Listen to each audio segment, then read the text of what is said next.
Let me call the Commissioners Court to order. A little bit different today. The judge is participating remotely by Zoom, so he will be here and participate, but figured it would be easier, he figured it would be easier if I presided over the meeting, so we will handle it that way today. Everyone please stand for the prayer and pledge. Our Heavenly Father, we thank you for being so important in all of our lives. This day we really like to ask you to watch over the family of the Ditmars, the tragic loss of one of our county and courthouse members of our family. Tragic loss. I'd like to ask that you please bless us with some rain. Much of the county is still very, very dry. I'd like to ask that you watch over this Commissioners Court meeting and help guide us. We ask these things in Christ's name. Amen. Pledge allegiance to the flag of the United States of America and to the republic for which it stands, one nation, under God, indivisible, with liberty and justice for all.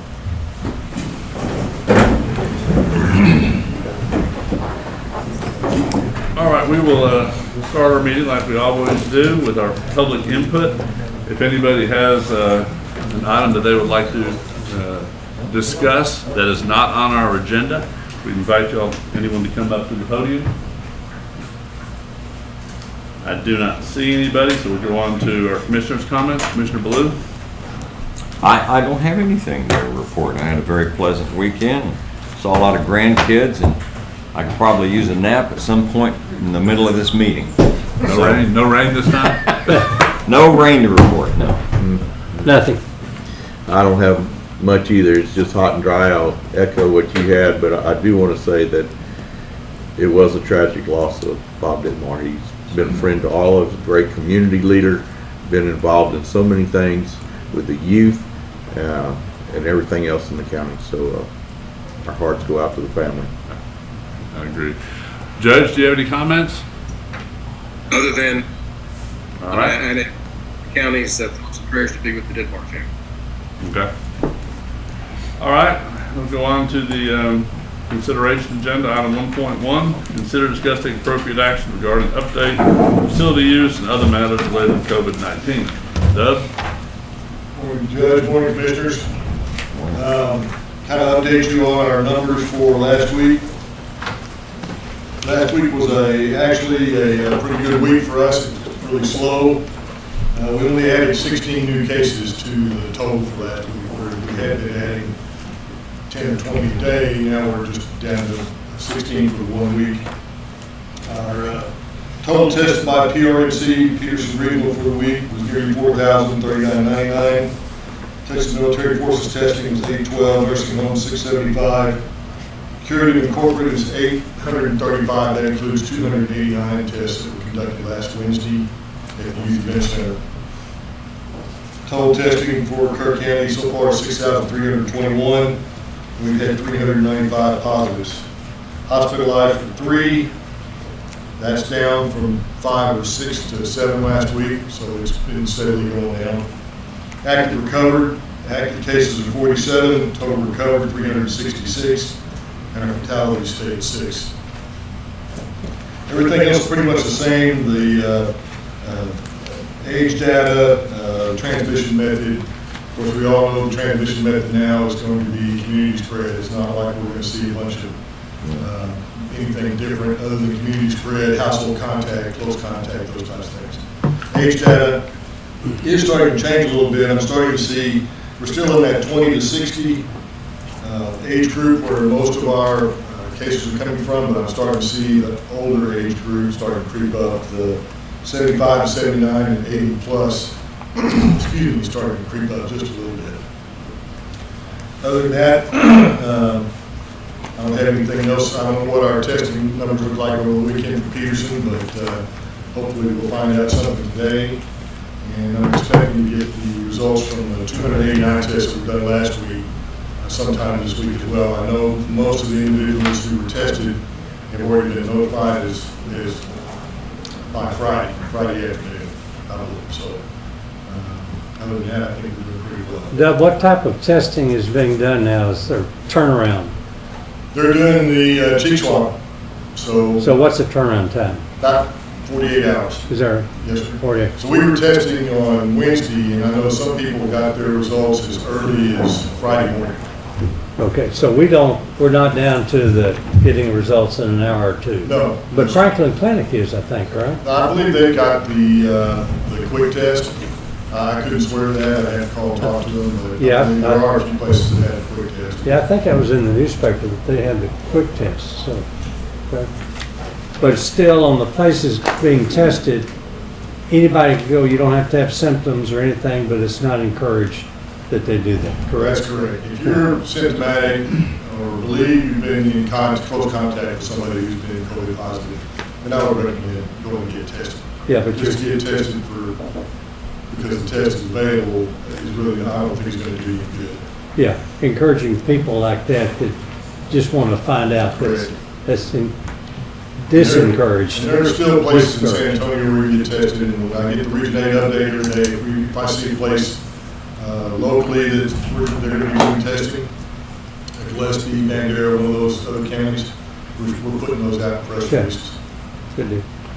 No, Go ahead. question I have is, we've been having weekly updates now for months. 24 weeks, exactly. And it appears that we're going to have COVID with us for certainly the next 4 to 6 months or beyond. Is there any thought to how we need to have you come every week? Is that necessary? Can we go to a shorter period? Do we go to monthly, twice as regular meetings? And kind of what is the city of Peterson, what are their thoughts on this topic? Well, I think everybody's pretty much under the same thinking that this is not going to go away. It's going to be here for a while. I don't see any point to continue to do a update every week. We can probably do it on the main meetings, main district meetings every other week, once a month.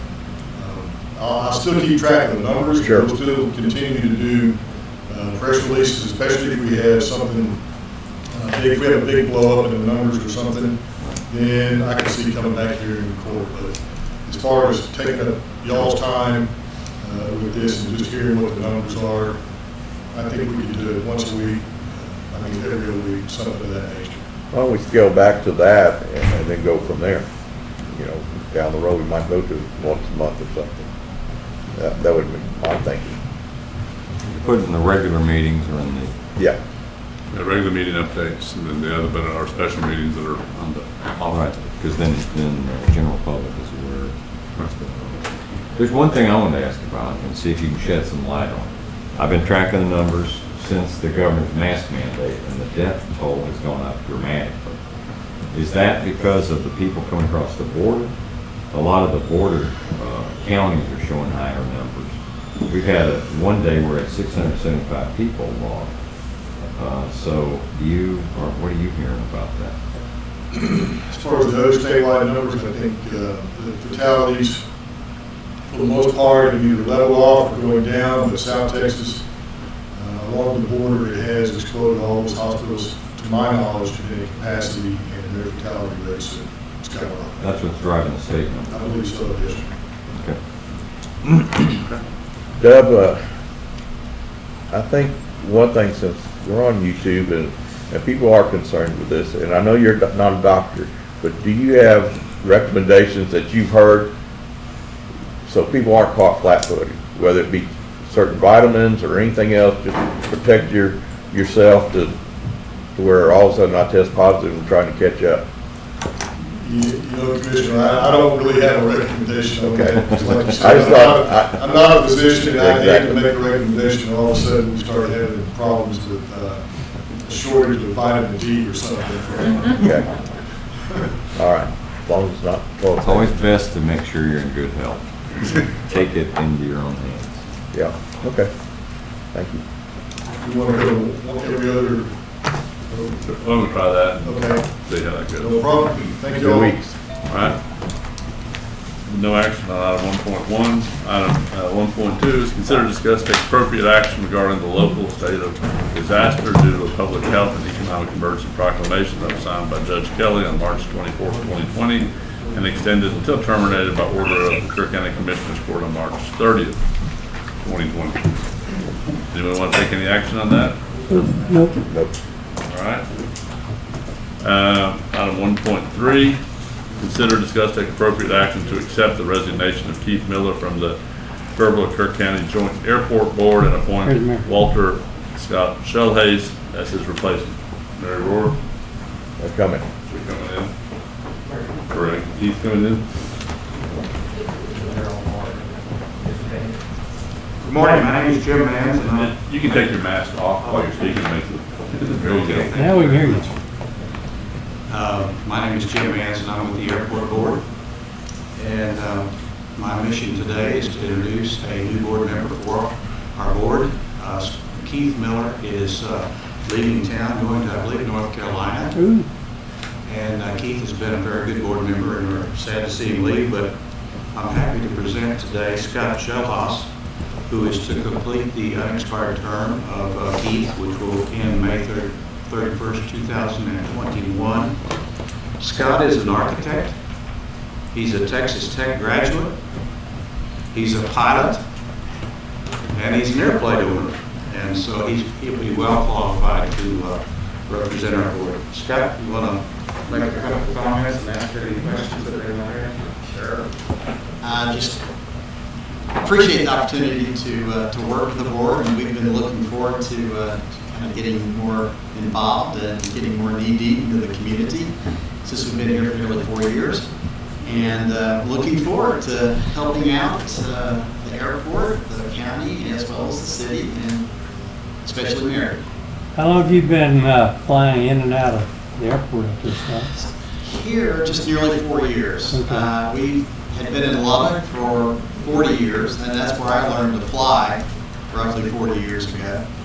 And so mainly my flying experience has been in Lubbock, but our airport, truthfully, is better than what we have in Lubbock.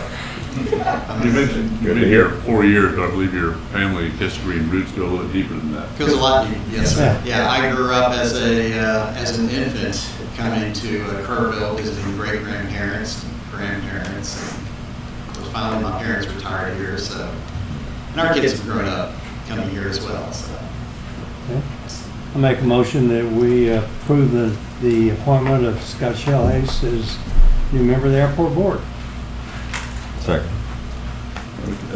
Motion from Commissioner Moser, second Commissioner Baloo to accept Scott Shelhas as a new member of our airport board. Any further discussion? In favor, say aye. Raise your hand. Judge raises his hand, so it's 5-0. Okay. Thank you, very Scott. much. Appreciate your Welcome. service. That's it. Okay. Item 1.4 is consider, discuss, take appropriate action on a request from the Kerr County Patriots Club to use the courthouse grounds on September 12th, 2020 for a patriotic celebration. And I do have one speaker, Jerry Wolf. Good morning. I'm Jerry Wolf. I'm president of the Kerr County Patriots Club.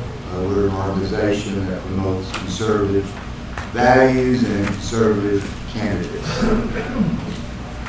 I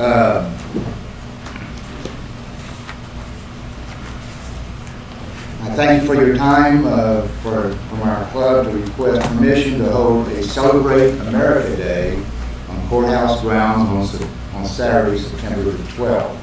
Our celebration is non-political. The purpose of the event is to celebrate Kerr County's love of our country.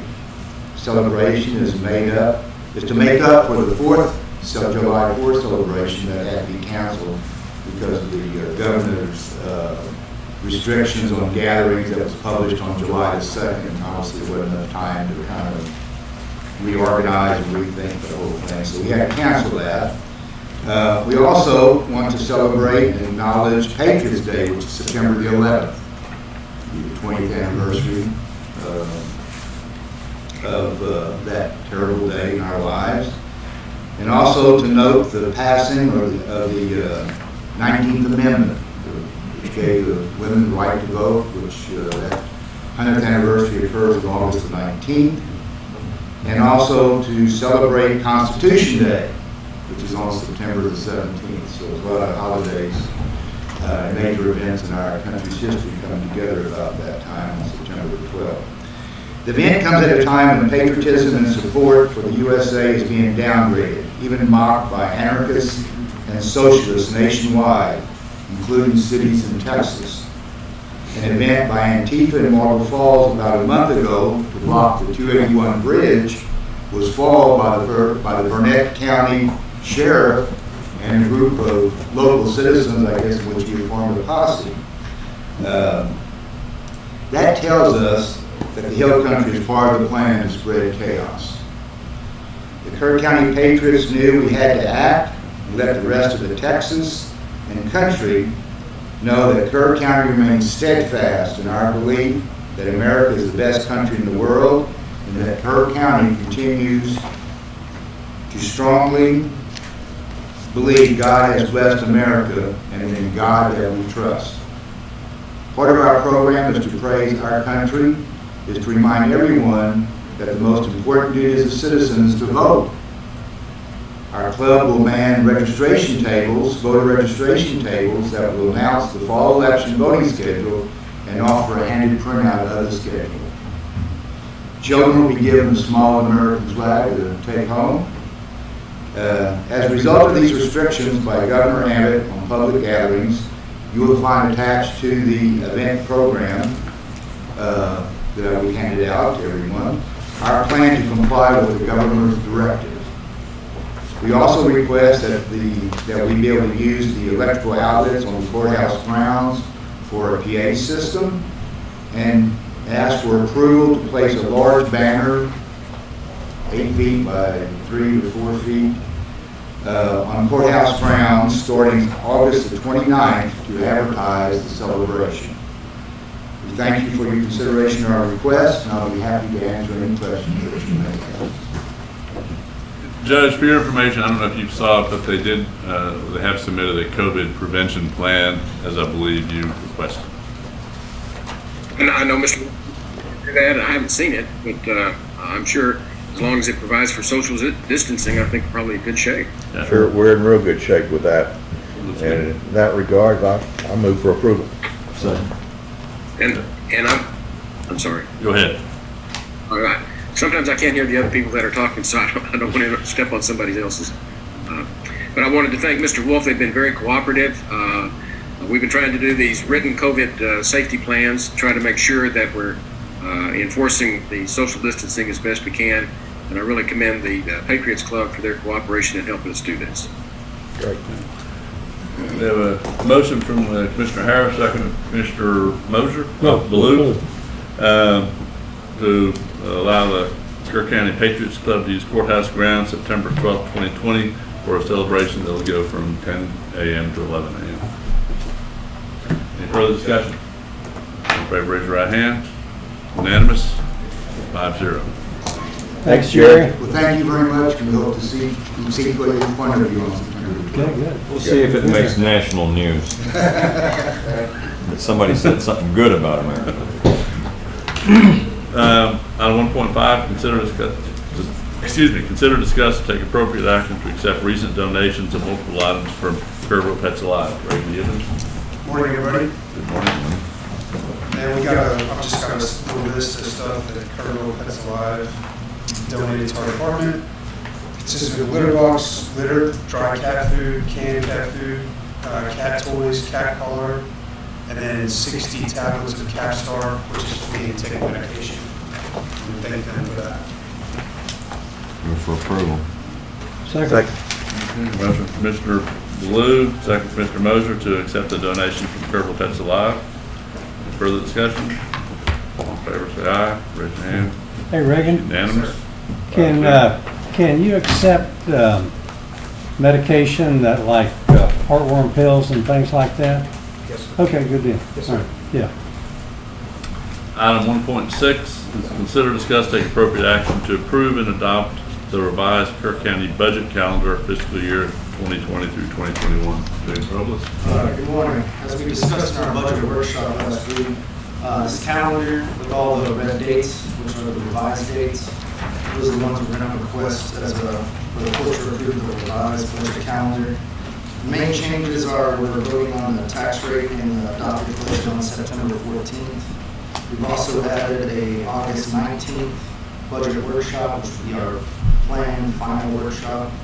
This will be 2 days after the CIP gives their recommendations.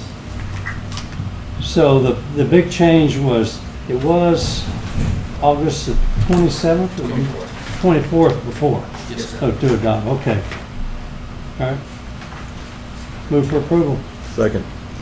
Motion from Commissioner Moser, second from Commissioner Harris to approve the revised Kerr County budget calendar for fiscal year 2020 through 2021. Any further discussion? All in favor, raise your right hand. I think the judge raised his hand. Yes. 5-0. That September meeting is a regular 9 a.m., right? That's correct. Item 1.7, consider, discuss, take appropriate action regarding the county transportation infrastructure grant agreement and resolution approval. Kelly? Good morning. Good morning. So I'm here today to talk about the County Transportation Infrastructure Grant Agreement. This is for areas affected by increased oil and gas production, and we're focusing on the two roads, Whit Road and CP or River Road, from what I understand. And we're eligible for $91,095. And from what I understand, this has been presented before, but today we're focusing on approving the resolution and formal grant agreement. So, And this has been looked at by the county engineer, and he approved it. Yeah, these are funds that are set aside by the state to assist with roads damaged by, related to the oil industry, and due to the gravel trucks, we qualify on a couple of roads. And Charlie and Kelly worked on this list along with Kelly to get the resolution approved. Is this like Peterson Farm Road and those? It's River Road. River Road and Whit Road. Whit Road, they're both in precinct 2. Yeah. It's from Center Point along the river to Peterson Crossing. And Whit Road's part of the bridge construction and changes there. Right. So I move for approval. Second. I have a motion from Commissioner Moser to approve the County Transportation Infrastructure Grant Agreement and Resolution. Mr. Moser made the motion, and Mr. Harris the second. Any further discussion? All in favor, raise your right hand. It's unanimous.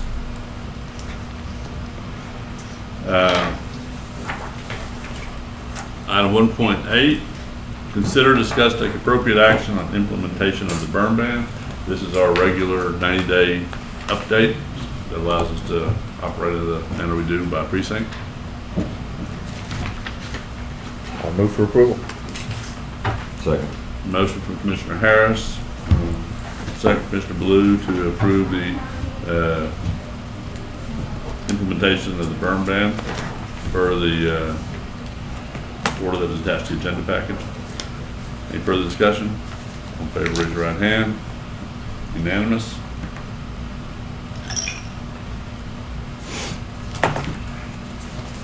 Item 1.9 is consider, discuss, take appropriate action regarding the 2021 Kerr Central Appraisal District budget. I don't know if we have anybody from the appraisal. We don't. They just sent an email. Okay. To update everyone and the public, the appraisal district is funded by all of the entities, and the amount of money that each entity is based on the levy, or I guess the payment of taxes for that entity. So it's kind of made up of the budget by the school districts, UGRA, the county, city, and all of us get to have to approve or get to approve their budget. This is a budget, I'll just mention that if we take no action on it, we'll get approved ultimately. The budget has no increase or minimal, actually slight decrease, I believe, from last year. There are no salary increases. And from visiting with Bob Reeves, who's a non-voting member of that board, the two county representatives were very strong in their opinion that this budget had no increases. And appreciate our representatives voicing that, and budget so does that. So we can either vote to approve, deny, or take no action on it. And I'd no say just action no means action. Yeah. No action. Means approval. Okay. We'll take no action on that item then. Item 1.10, consider, discuss, take appropriate action on the use of office space at Kerr County Juvenile Detention Center by Christian Men's Job Corps. Mr. Blue, and we do have two people. We do have two people. I put this on the agenda because this is, we don't really have anything going on out there. We have the space. We're going to use it for storage. We don't need all of it for storage. And this is an organization that does a lot for the community. So this is the executive director. Tom Jones. Yeah, have you had an opportunity to read the attachment that we had on there, kind of give a brief description of who we are and what we do? The Christian Men's Job Corps has been here since 2005. I've watched it transform over the years. I think everything has a season. You know, you have a season of growth, and you have a season of establishing who you are and where God essentially wants you to be. I've got that represented today with past presidents of the Men's Job Corps here, Ross Rommel, Dave Wheatley, and Mike Lowe, and each one of them, as they served through this Job Corps, saw a different season and a different purpose for where we were led as ministry. And 2 years ago, we were taken down this path. I served as chaplain for Kerr County Sheriff's Department for 12 years. And we were taken down this new pathway where we established a great relationship with adult probation and the courts, the district courts and the county court. And we are making such an impact, I believe, in the life of Kerr County that we're actually giving back through the efforts and the graduates to complete this program. We, last year, in that letter, I think you'll see we had 53 men, the majority of whom were court mandated, complete this program. We have a 0 recidivity rate with those men. This year, at the end of our second of 3 classes for the year, we're going to end up taking that number up to 90 for the total use of the LTIP Life Training Institute program. And then we're hoping that this next class, that we've already got 10 applications for, that didn't start till October, that we will end up with another 20 plus men in that group. The benefits are your tax base. These men are going back, they're paying back, they're being accountable, they're not costing you what, most of them, $45 to $50 a day being reincarcerated. And so I think it's a very unique ministry by nature that it gives back to the things that you gentlemen are in charge of. And so because of that uniqueness, I think we're setting a national standard here that will not be seen anywhere else, where you literally have a 501c3 that doesn't charge people to come to this class. We do this at the expense and with the efforts of the citizens of Kerr County donating, being able to support us. And so we're able to give back and give some relief to these men. They still suffer the consequences. They still have to be accountable. But they're given an opportunity then to succeed. And I think that's how vital we are.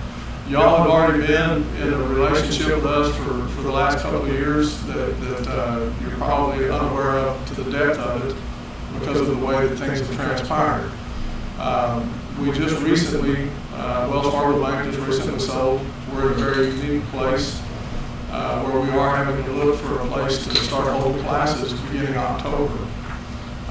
We've never been in that position before, where you know, most people might hit a panic button. I choose to stop and look at it and think it's another time of growth. It's another season.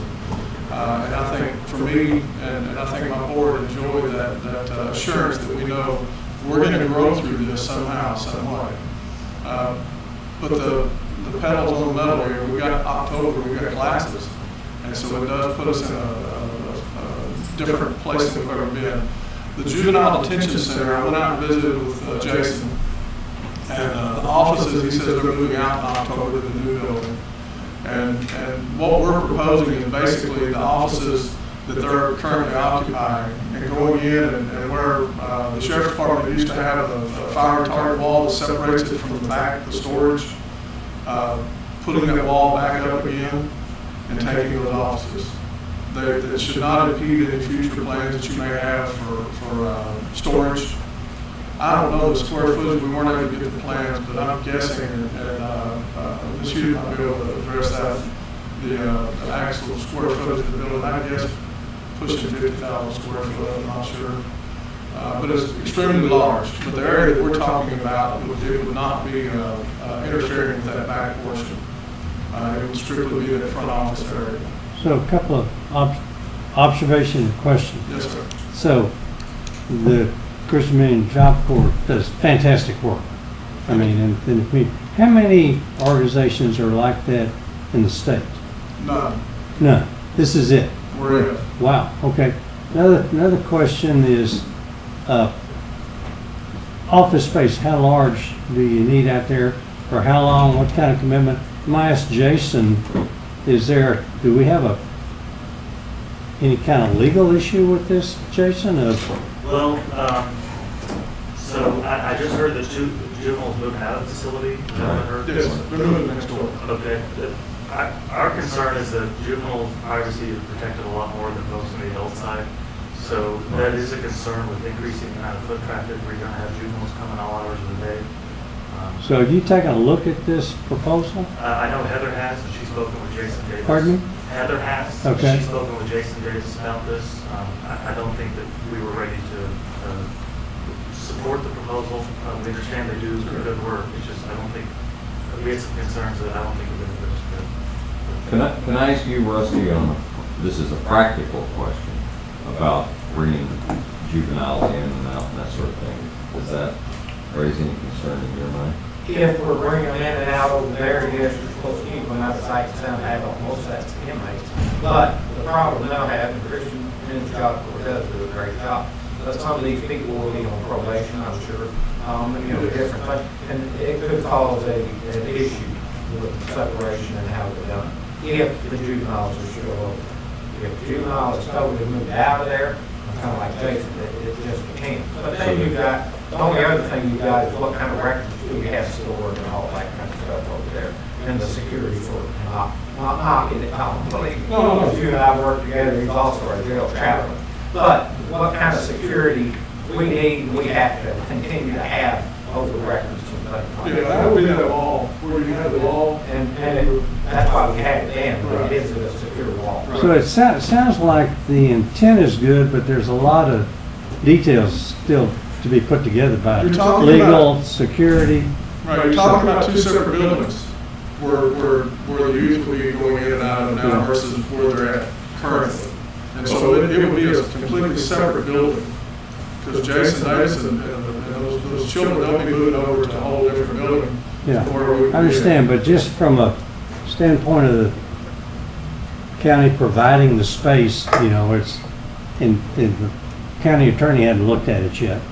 So I think there's some. It is a separate building, but there's a lot of joined areas of those two separate buildings. Sure. Yeah. Sally Court, Right, kitchen, right. all that's one area that both buildings share. So you just have to look at the security part of it. Right. Separation with you. So it sounds like you may have to come back Right. with specific. We have another speaker, Brenda Hughes, who's going to Okay. talk a little bit about the storage.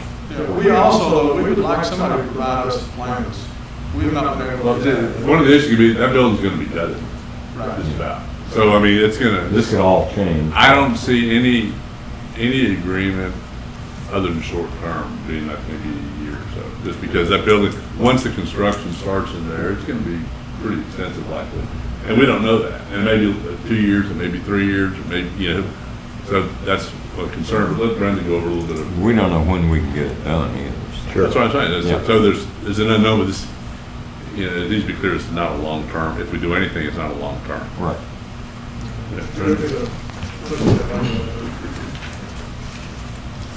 Good morning. Brenda Hughes, 709 Galbraith Avenue. If I could, I would like to pass these out to you. It will explain a little bit about where I'm coming from here. I am part of the County Capital Improvement Planning Committee that was appointed by the court. And we've been meeting now for almost a year. to determine the county needs based on a 10 to 20 year projected growth. Okay.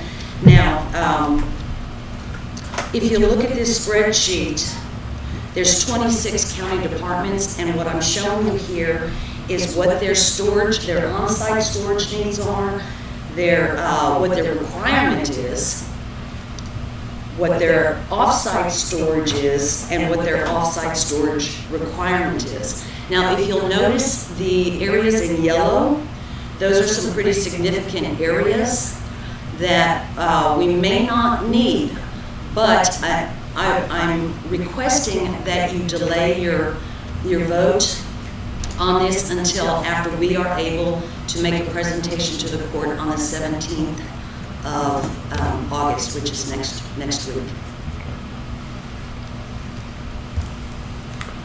Yeah, I think that my thought is that we need a little bit more information. We need to figure out exactly how it's going to work, timetable. It is like a long-term relationship. Well, that's. Are you talking about with the Christian Men's Jobs? Okay. Yeah.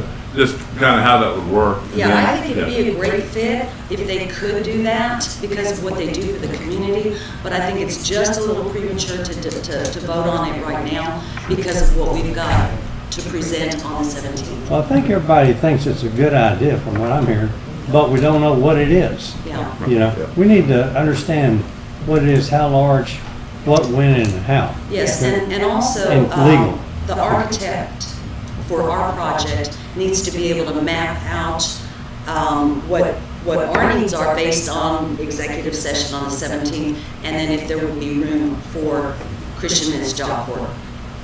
Okay. Judge, do you have any comment? Yeah. I don't think first of all, I'm a big supporter of the Christian Men's Job Corps. I applaud everything that you do. The Capital Improvement Planning Committee has been working on our growth needs for at least about a year now. And the initial plan that was brought to the court, and is still part of the plan, is to use that vacated building when juvenile probation moves into the old detention center, convert it into a storage facility because we have credible needs for storage. That was the original plan. Whatever the decision is going to be with regard to the request from the Christian Men's Job Corps, I think it's prudent that we wait and run this past the CIP, the Capital Improvement Planning Committee. And by the way, Peter Lewis, the architect, does have plans. He can tell you the square footage of the building. We've been working on this for over a year. And the other concern that I have as I serve on the juvenile board is we really have to be sensitive to the juveniles that are going to be right next door. So I would want to get comfortable with the Juvenile Probation Department, talk to Jason Davis, talk to the County Attorney, Heather Stebbins, and make sure that whatever we do over there is going to be in the best interest for those juveniles. Also, I understand we've had a lot of people, a lot of nonprofit organizations approach us about that building. You're not the first one. We've had probably at least 2 or 3 others that I know of for sure. And so before we make a decision, I think we need to make sure that the right hand knows what the left hand's doing, and we make a decision that's going to be in the best interest of the most people for the county. Agreed. All right, so let's table this for right now, and we get more information from you.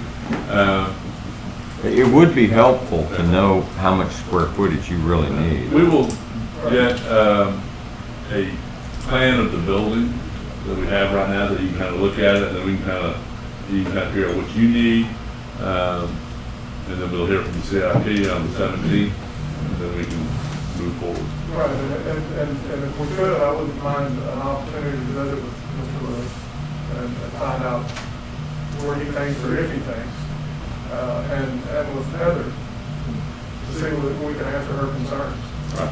I think that those are the use of the building, and then the other issue that I'm hearing is how to keep separation, which is going to be primarily in the parking lot, but it's very small. It's not that big a parking lot between the people going to one facility to the other. People, signage, things of that nature as well. Correct. And one of these we must do. The other one we could do. Right. One is the juveniles we must do, which comes first. Sure. Okay. Okay. Thank you very much. Thank you. Before you leave, I gotta say, I had the opportunity to come to your breakfast last winter sometime, and incredible stories. You are doing great work. I mean, I was highly impressed. Yes, sir. Thank you very much. I hope we can work this out. Oh, I do too, yeah. I think it'd be great for the council. Thank you, guys. Thank you. Thank you so much. All right. Everything else is time, so why don't we go to our approval agenda and get that knocked out before we take our break at Okay. 9:50.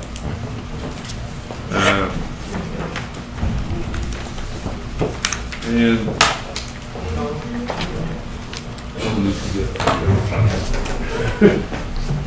no, we need that. We need one auditor. Need an auditor.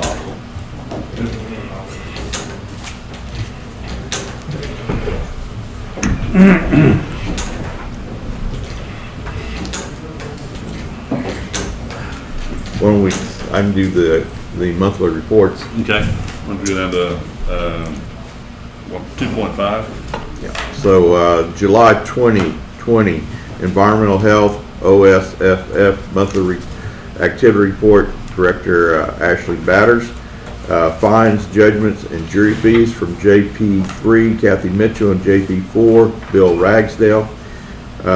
Standard monthly report from Constable Precinct 1, Tommy Rodriguez, Constable Precinct 2, Kyle Snyder, Constable Precinct 4, Gene Huffaker, and County Clerk Jackie J.D. Gowdy. And Sorry, could you strike that one from the, that's not in there. it's not in there? No, sorry. Okay, strike that last one. Payroll approval, month ending July 2020, County Treasurer Tracy Sullivan. I move for approval. Second. Okay, have a motion from Mr. Harris, second from Mr. Blue to approve the monthly reports as submitted. Any further discussion? All in favor, say aye. Raise your hand. Unanimous. Item 2.6, court orders. We have our court orders from our August 3rd meeting, special session. Items for court orders 38203 through 38207. And also for the county clerk, we have missed the Monday, August 10th, in the special session. July 6th, isn't it? July 6th? Yeah, 8-6 at the top. Did I put 8/6 and then 7/6? Oh, you It put says, item. and from a special session on July 6th, the numbers are 38160 through 38165. And from the special session, we did that. So we need to add those from 38160 to 38165 as well to our approval. Make a motion to approve those. Second. I made the motion, Commissioner Harris made the second to approve the court orders as specified. For the discussion, all in favor, raise your right hand. Unanimous.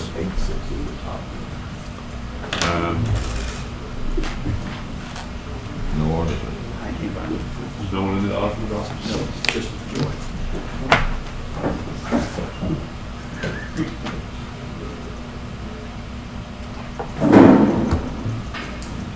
They've been submitted, we can look at them. Yeah. Yeah. Can we vote on them anyway? Yeah, we can vote on the Sure. disbursements. We do have the 2.1, pay the bills. They're for Kerr County, $493,541.56. Airport, $2,411.37. Juvenile probation, $6,431.07. Adult probation, $1,476.83. Fund 62 is $89,440.25. Fund 68, $503.75, and then Fund 78, $183.08 for a total of $593,987.91. Move for approval. Second. A motion, Commissioner Mosier, second Commissioner Blue to approve the bills as submitted. All in favor, raise your right hand. I do not believe we have any budget. We do have budget. Yeah, we do. Now, this is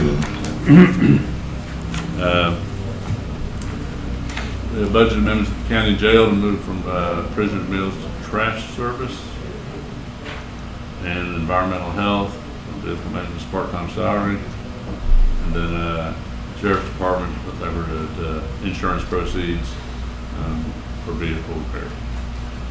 Need a motion to approve the budget amendments. I make the motion. Mr. Blue, makes a motion. Do we have a second? Second. Second, Mr. Harris. In discussion, all in favor, raise your right hand. It's unanimous. Don't believe we have any late bills, and we'll hold off on, I don't know if the auditor has any reports, since we continue to have the information agenda. Status report from department heads. Have any? Department head status report?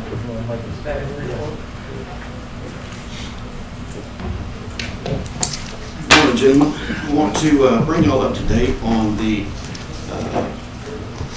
item that we're trying to do with the generator, to bring the generator from the jail to the courthouse.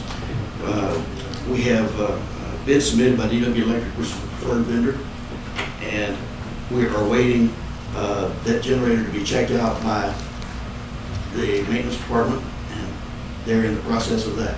And once that's completed, we'll be ready to move it and get it up where the courthouse is. So are you getting multiple bids on that? We have not. But Because you're we're using the going- preferred vendor. Huh? Because we're using the preferred vendor, we are not, and it's under the $50,000 limit. Yeah, I understand all that, but sometimes you can save a lot of money by getting other bids. We can do that if it's I what mean, the we court did that wants. in Road and Bridge. It was under 50,000 and we saved $10,000 by getting some additional bids on some item. Okay. We can I would certainly- recommend it. Okay. Sure. How do you do that, Bruce? You have your favored status and then you have something else. How does that work? Well, my feeling is that what you do is you have your preferred vendor, which they worked out agreements with the court and for special dispensations. Right. After that, then you go out to public bid. My concern with it going out again for bids on this is it's going to push us past our October 1st deadline. What is the October 1st deadline? Well, we're trying to get it in this budget year, because that's when the money's budgeted. Well, you can, I don't think we need to go out to public bid, or I think we just need to contact another. Yeah. Couple. Okay. It doesn't have to be a public process. what is the bid now? Pardon me? What's the estimated price About now? 48. What, It's 20? $48,532. Yeah, we Yeah, gotta get, Yeah, get some it more. just keeps everybody honest. That's fine. We Right. can certainly do that. Okay. Yeah, thanks. Now, when you said they were checking out the generator, they're checking it mechanically and. All of it, yes, sir. Who's qualified to do that? We're gonna have Southern Plains Generator do that work, because initially, they're the ones that used to have the contract to do the PM maintenance on that yearly. They're familiar with it. The only kind of the holdup we've had right now is because we had a 3-year lapse where we weren't using them, so we had to resubmit a credit application, and we're waiting back on that to pass our credit app, and then we can schedule, then we would be able to schedule some technicians that would come out with a load bank test, where they bring a piece of equipment and check all the fluids, hook this thing up to the load bank test, where they would run it under a full load test, not just turn it on and run it, and see if it will hold up to, and that would be a 2-hour exercise, and see if it will hold up under stress. So Do we have any commissioning reports on it that were kept? this is some old records. I'm sure the jail, because when we got the test reports, we would give that to the jail staff, the jail administrator, and assistant jail administrator, and they would keep those reports. The sheriff's indicating that there's a file on it. We would definitely have a file on it up to the time we quit using it. Then it was turned over to maintenance. Sure. If October 1st is a problem for you guys, there's got to be some ways, I would think, that you can commit to the funds in this year and complete the work in the next year, or something like that. I don't know, but you, Yeah, we'll get as the a county auditor's auditor, on that. right. I think you got some flexibility. All right. That's all I have. Thank you. Shane, do you have anything else? I saw you walk in. Do you have any other? Oh, I just did. Okay. More support. Any reports from elected officials? Wait, I have one, just something that occurred Friday that I think y'all need to be aware of. Started out Friday afternoon of a kind of a carjacking, strong-arm robbery on Midland. Lady was injured, being thrown out of the truck at a gas station. Her child was thrown out of it while it was moving. Another man that tried to intervene was run over.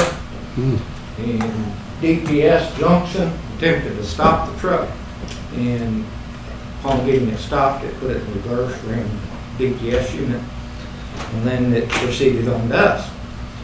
We got in the pursuit, us, PD, everybody tried to disable it with spikes. It went around them at one point. It broadsided one of my units.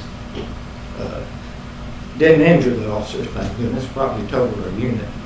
Continued on, went into Kendall County, and in Kendall County, it went on the wrong side of the interstate, struck a trailer and wrecked out.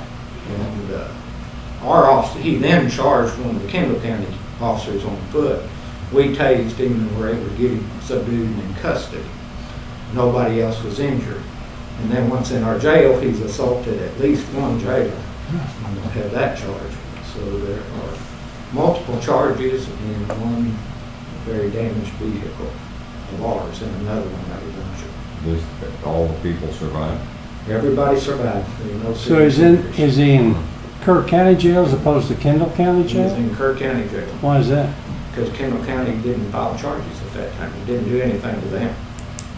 The pursuit started in Junction, went all the way through. He assaulted our officers and wrecked our vehicles. But he'll have charges in all the stuff. He's already got aggravated robbery charges out of Midland. He's got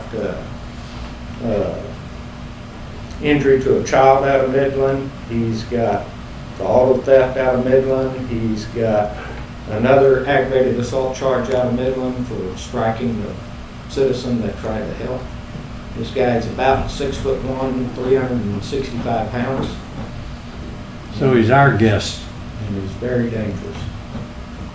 So he's our guest. Will he stay here or go back to Midland? We'll stay here until we take care of all our charges. We've got an aggravated assault on a public servant, and we have another assault on a public servant, and then of course we got the intent of ramming our vehicles and things like that. The evading arrest with the vehicle. Imagine he's got from Midland to Junction before he intervened. Yep. Exactly. Did. If you watch the videos, it's well, I'm kind of shaky, I guess, because it's a miracle and prayers were answered that nobody was injured seriously. So the guy that ran through the house and hurt the little girl still in Kerr County Jail? I heard, and I hadn't looked this morning, I heard he was released on bond. That's another tragedy. So it's been a long weekend in Kerr County. Thanks, Sheriff. We did it without you. Okay. We did everything except the. Good job, James.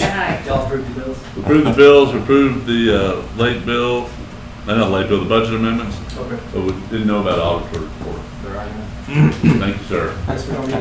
Perfect. Thank you.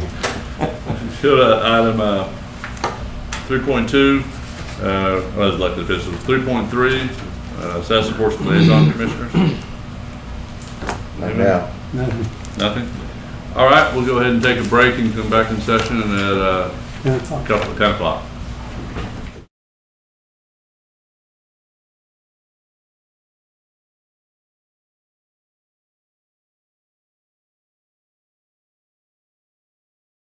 And we're back in session. Item 1.11, consider, discuss, take appropriate action for the court to approve an amending plat for Marymead Subdivision, Section 1, lots 26R and 29R, plat file number 20-00740, precinct 4. Mr. Hastings. Thank you. This is an amending plat. This proposal amends lots 26R and 29R, which were very recently revised from lots 26, 27, 28, and 29. The proposed amendment includes a correction and a minor adjustment as stated in the letter from Local Land Serving dated July 10, 2020. I'll read that letter to you. This plat was originally submitted as a revision of plat. After visiting with you, agree this plat can be considered an amending plat to correct an error in the deed to the owner. The owners of the property, Roy Eliff and Betsy Eliff, were erroneously conveyed all of lots 26 and 27 and the westerly one half of lot 28 of Marymead Subdivision Section 1 by a warranty deed with vendor's lien recorded in volume 1379, page 658. The revision of plat recorded in file number 20-00740 was based off of that ownership. Since that plat recording and correction instrument was filed in file number 20-03988, removing the southwest 10 feet of the lots, this amending plat now reflects that change. These lots are in the floodplain. They must meet requirements for development within a floodplain. The county engineer requested the court approve an amending plat for Mary Mead Subdivision, Section 1, lots 26R and 29R, plat file number 20-00740, precinct 4. It's just primarily corrections. Yes, sir. Yeah. And so it's a one and done. We don't come back, no public hearing. I move for approval. Second. Motion from Commissioner Harris, second from Commissioner Blue to approve the amended plat for Mary Read Subdivision, Section 1, lots 26R and 29R. Any further discussion? In favor, raise your right hand. Unanimous. Item 112, consider, discuss, take appropriate action for the court to set a public hearing for 10 a.m. on September 14th, 2020 for a revision of plat Kerrville South, tract 119, volume 4, page 64, precinct 1. Thank you. This proposal divides tract 119, 5.91 acres, into 2 tracts and dedicates right-of-way along Codrington Drive and Kerrville South Drive. Tract 119A will be 2.54 acres and will have access from Kerrville South Drive. Tract 119B will be 2.53 acres and will have access from Codrington Drive. And again, this is a revision of plat for Kerrville South Ranches. Sorry, Kerrville South 2, tract 119. County engineer requests the court set a public hearing for 10 a.m. on September 14, 2020 for a revision of plat for Kerrville South 2, tract 119, volume 4, page 64, precinct 1. What's the frontage on these, Charlie? They look to be about the same. Is it 60 feet? These should be over. Okay, all right. These are both, one of them's got frontage on 2 different roads and about 600 feet of frontage, and the other one has about 500 feet of frontage. Okay. I move for approval. Second. Motion from Commissioner Blue, second Commissioner Harris to set a public hearing 10 a.m. September 14th, 2020 for the revision of plat Kerrville South 2, tract 119. Further discussion? In favor, raise your right hand. Unanimous. Item 113, consider, discuss, take appropriate action for the court to approve a revision of plat for Spicer Ranch, lots 25 and 31, volume 3, page 56. Thank you. The public hearing was conducted on July 27th, 2020. Nobody spoke at the public hearing. This is the final revision. All the signatures are in order. This proposal revises lots 31, which is 12.087 acres, and lot 25, 3.056 acres, into lot 25R, which is 13.939 acres. It will be served by an individual well, and lot 31R, 1.189 acres. That will be served by the water provider for the area, which is Aqua Texas. Lot 25R has the private well that I just mentioned, and lot 31R will be connected to Aqua Texas. Access to the lots will be from Spicer Loop, Trent Road, and Thad Lane. The county engineer requests the court approve the revision of plat for Spicer Ranch, lots 25 and 31, volume 3, and page 56, precinct 1.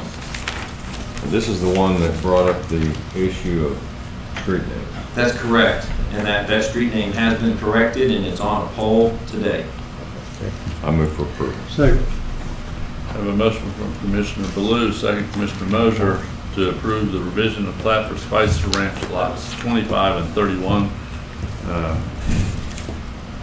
Any further discussion? This gentleman's here, or did you want to say something?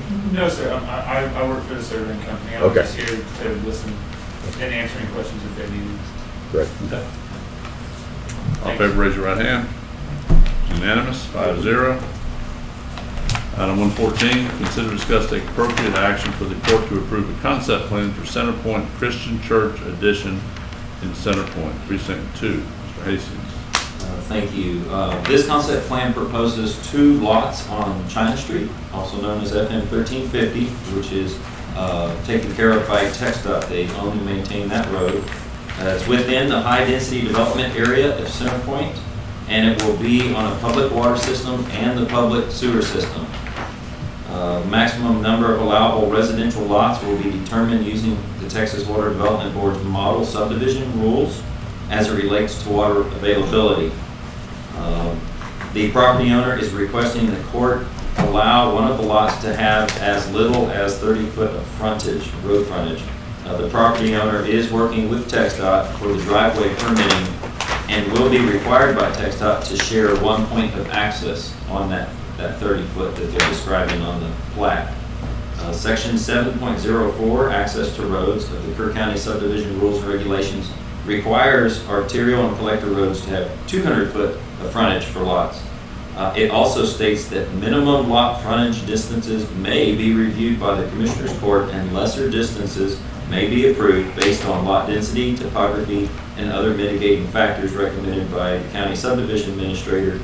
Subdivisions within a high-density development area and where the above minimum lot frontage distances are not practical will be considered on a case-by-case basis. So basically, you have one big lot that they wanted to divide to 2. It has 1 point of access now, and when they're done dividing, that same access will be shared for both lots. The county engineer requests that the court consider the concept plan for Centerpoint Christian Church Edition, Centerpoint Precinct 2, as presented. So Charlie, the access will be on the left side Yes, of the plant?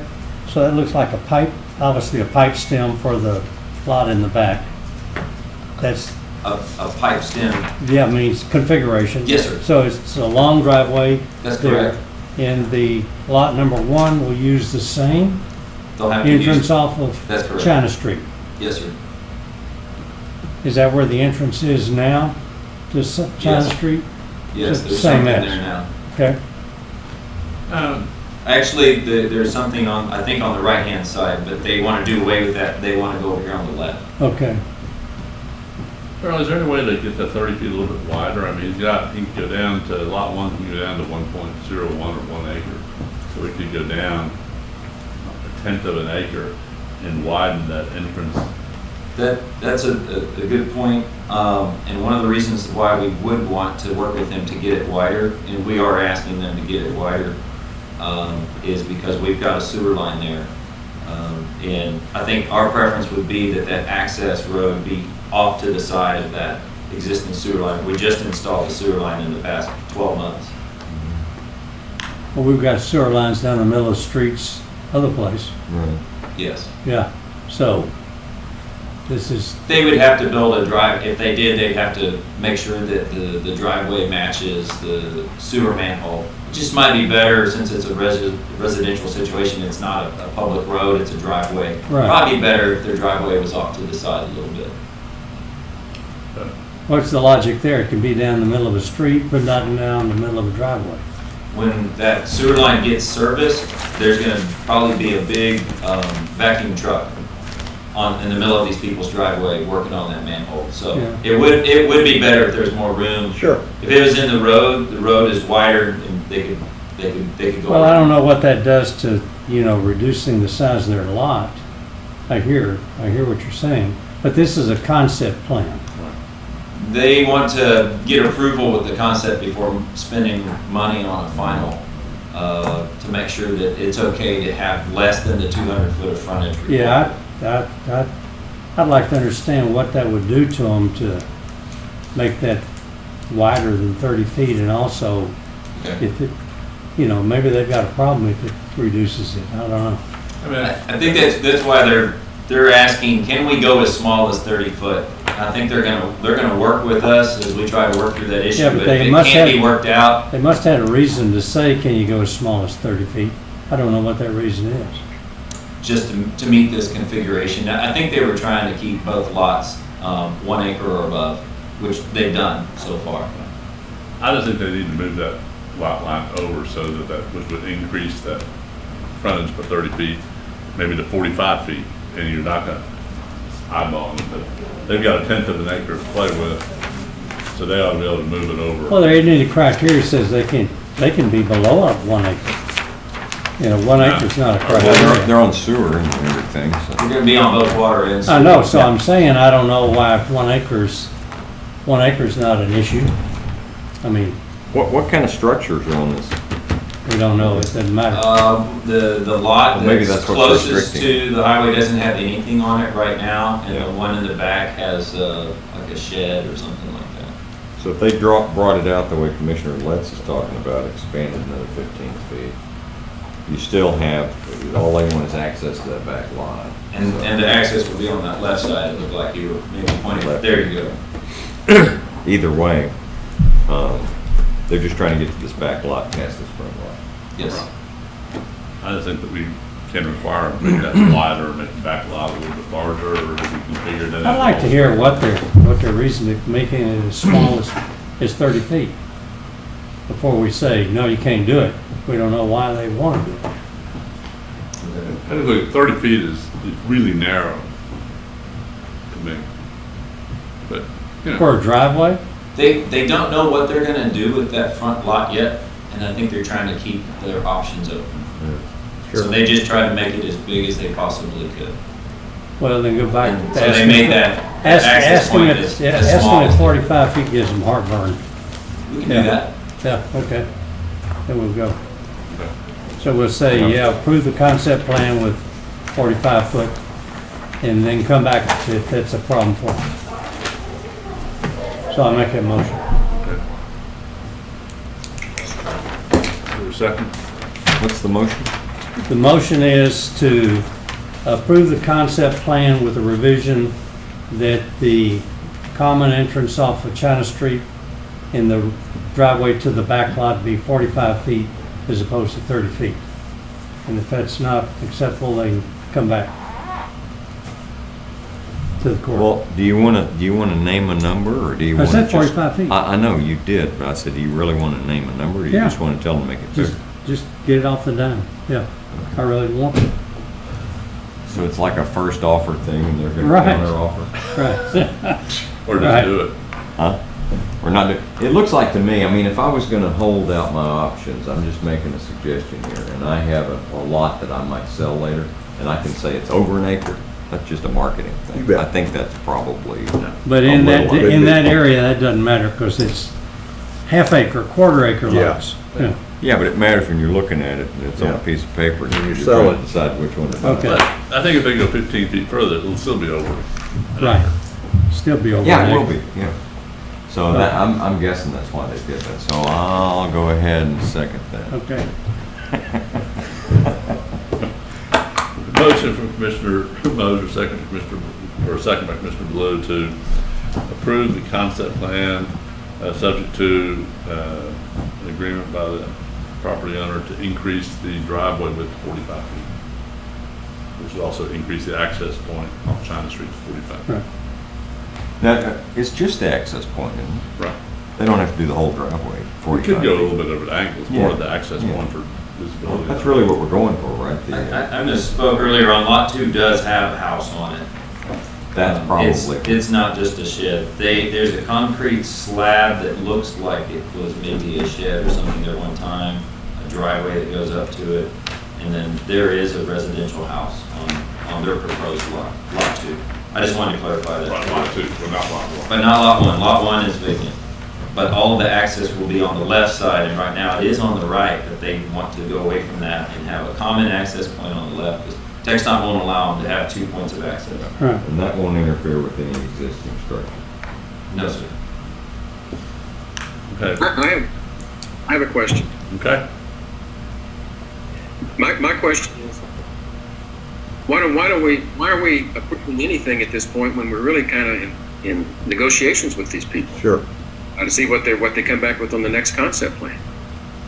Well, we're saying let's approve the concept if they make that revision, which we think would be I better. can't hear Commissioner Moser, I'm sorry. The motion was, what Commissioner Moser said was that to approve the concept plan, to keep, if they accept it, they don't have to come back. If they don't like it, they will come back. And this way, they want to have something firm from the court before they start spending the money on the division, I Right. think. Normally, you're correct, Judge. Normally, we do not take action on concept plans, but we do sometimes. Well, we really don't know what's motivating why they're asking for what they're asking for. Right? Yes, that's right. I think I agree with Charlie that they're just trying to keep their options open. It would seem like to me would have a little bit more open conversation with them if they had to come back and talk to us about a concept plan that we could have some input into. Either way will accomplish the same thing, I think. Sure. That's what I think. And you'll be in contact with them, Charlie? Yes, sir. Okay, we got a motion and a second. We have a motion and a second. Any further discussion? Don doesn't look like he likes this conversation. Y'all go ahead. All in favor, raise your right hand. Opposed? Abstained? Opposed. You're opposed? So it's 1-1, 3-1-1. Motion's approved.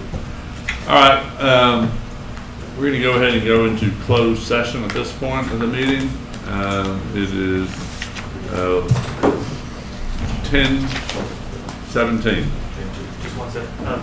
Commissioner Litz, depending on which item we're going to take up, the court would need to have a vote if they're going to do the contract discussion part. Okay. Thank you, Jason. Before we go into executive session, we need to, on which item is it?